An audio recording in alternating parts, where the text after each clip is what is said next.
Rohkem kui pooled Eesti lapsed ja noored ei liigu piisavalt. Uuringud näitavad, et vähesel liikumisel ja liigsel istumisel on negatiivne mõju õpilaste tervisele ja heaolule, õpitulemustele ning koolirõõmule.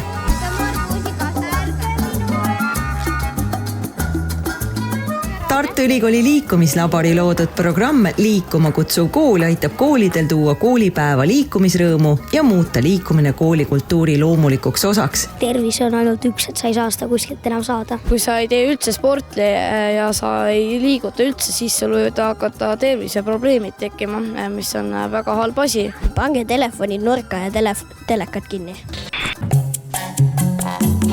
Liikuma kutsuv koolipäev algab rattaga või jalgsi kooli tulemisega. Aktiivseid koolitunde ja vahetunde toetab liikuma kutsuv õhu ja kooliruum. Liikumisõpetuse tund pakub oskusi ja paneb liikumisest rõõmu tundma, et õpituga tahetakse tegeleda ka vahetundides ja vabal ajal. See liikuma kutsuv kool, see programm annab nagu ette selle raami, et mis need valdkonnad on, kus koolis üleüldse liikumine võiks aset leida. Et me räägime siin ju, eks ju ka tundidest, me räägime aktiivsest ainetunnist, liikumispausidest tunni sees, siis me teame, et meil oleks vaja õuevahetundi selleks, et lapsed rohkem liiguksid.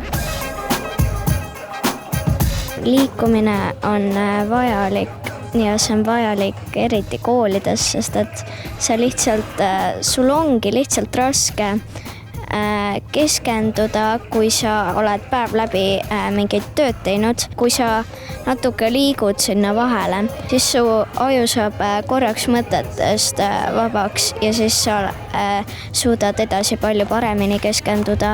Ja kui sa ka liigud, siis sul on parem tervis ja sa suudad nagu palju paremini erinevaid asju teha. Kui sa lihtsalt istud ja sööd, siis sa esiteks keha rasvub ja teiseks, et liikumine on vajalik, kuna esiteks, kui sa liigud, siis su keha lihased on esiteks paremas vormis ja üldse sinu keha ja vaimne tervis on palju paremas vormis. Liikumine muudab tuju ja see aitab hoida su tervist, kui ka sinu õppimisvõimet, kuidas sa reageerid asjadele.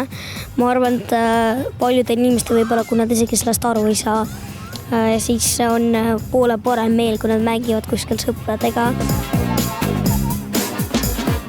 Üks parimaid viise lisada koolipäevadesse liikumist on mänguvahetundide abil. Need on vahetunnid, kus mängujuhtideks koolitatud õpilased viivad kaaslastele läbi erinevaid aktiivseid tegevusi.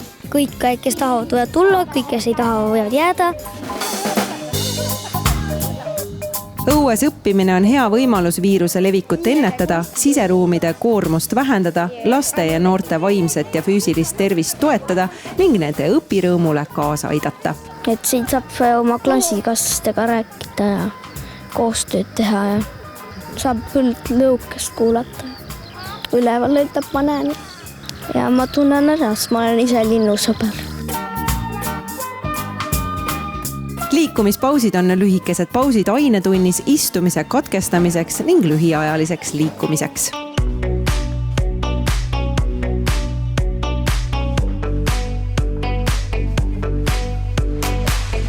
See oli vaikne disko. Õpetaja ise teeb selle ja siis see on siuke, et see on hästi naljakas ja siis me liigume selle järgi ja see teeb ka tuju rõõmsaks ja on hästi naljakas.